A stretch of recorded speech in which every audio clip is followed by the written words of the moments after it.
Hello and welcome to another guide scripted by CWYT, and in this video I'm going to talk about general offlane itemization. So let's jump right in with some starting items. On the offlane, you want to have Stout Shield every time you have a melee hero. The reasoning is simple: you have a 50% chance to block 18 damage. Keep in mind that the damage blocked can only be right click damage, meaning spells, and never affected by it.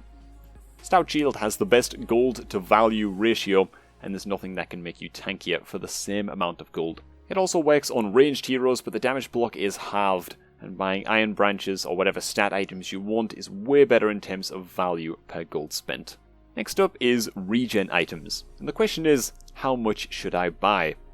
In my opinion, buying a ridiculous amount of regen is not effective, as if you can't approach the creeps, you're just going to use it all and not get much in return. Take Doom as an example. You can start with Stout Shield, 10 tangos and a healing salve. If the enemy has a Shadow Shaman and all he does is right click you, with Doom having 0 armor, you're just going to run away from him and use all of your regen without getting anything in return, given that they managed to keep the creep wave next to their tower. What I like to do on Doom is buy a Stout Shield, 1 set of tangos, 1 healing salve and 2 iron branches. I use the iron branches for the extra 40 health and build it into a magic wand as soon as possible. I will try to get my level 2 on the lane while tanking some harass, but without dying. Most of the time I will have to use the salve quite early, and on my level 2 I have Devour and Scorched Earth, and I can go and eat a big neutral creep. Then I will finish my magic wand and buy Boots of Speed, or I can buy Boots of Speed first, and it will make it impossible for me to die. The main thing is, you want item progression on the offlane. Small items, drums, magic wand, treads, or phase boots, etc. Investing in regen is not really worth it in the long run. What I mean by this, with Doom for example, you can commit to kills that will result in your death as well. You can kill a hero and just before you die, you can buy a piece of an item. In some games, being able to do this successfully can be a game changer, as you're not always going to have the best game of your life. In this way you can create some space for your team and also have some item progression. Magic Wand is a must-have on the offlane, and it's the lane with the highest amount of heroes, most of the time at least, and it will charge up really fast, making the difference between dying and surviving with 1 HP, getting that extra mana to secure the kill, or investing everything just to see the enemy running away and so on. Quelling Blade is also an item I find myself in the situation to buy most of the time. 1 creep wave is roughly 200 gold. Buying Quelling Blade will not only help you farm faster until you replace it with a better item, but it will also help you farm in the lane a lot more, such as securing last hits that you would otherwise miss due to the enemy denying, or you not having enough damage to last hit under a tower. A lot of times I found myself missing a lot of last hits, both under tower and due to the enemy denying, and regretted that I hadn't purchased a Quelling Blade. You're also not only losing gold but experience as well, so last hitting is more important than ever in this patch due to the decreased XP you take from denied creeps. Orb of Venom used to be a really good item to have on the offlane, as you could harass the supports and the carry. I found it really good on a lot of heroes, but given the difficulty of just coming out decently well from the laning stage, Orb of Venom just seems like a bit of a waste of money.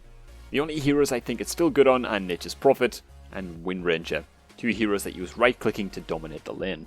Sometimes starting items depend a lot on the lane you're going to have. If the enemy has low nuke damage like Rubik and Juggernaut, it's better to buy 10 tangos and no healing salve on Nyx Assassin for example, as combined with its already high natural health regen. You can easily get back up to full health in just 1 or 2 tangos after they've used everything to try and kill you.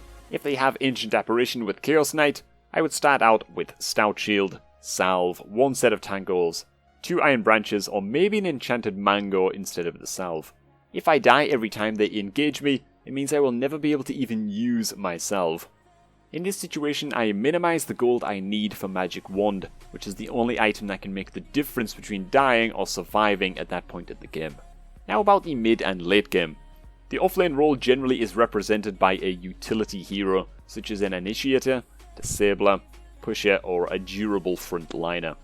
Initiators can be represented by Batrider and Sand King, these 2 are also disablers.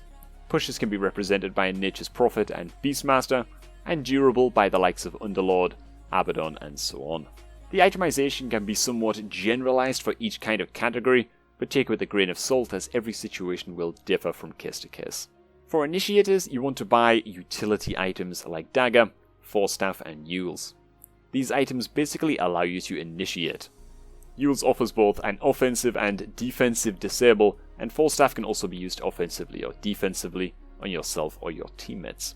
You might additionally build items like Lotus Orb or Black King Bars to make sure you can initiate properly, Aghanim's to enhance your spells, and now maybe even Aeon Disc just to make sure that you can get your spells off. Such is true in the case of Brewmaster, for example, as he could be the top priority for the enemy team as he is a very strong team fighter and initiator. For the pushes, you want mobility and escape items. For Nature's Prophet, you want to have Shadowblade because it helps you escape and apply more pressure, while cores have a hard time killing you most of the time, especially in the late game, as they won't be able to carry detection. It also offers damage and attack speed, which are very good on Nature's Prophet, as he uses right clicks to deal his damage.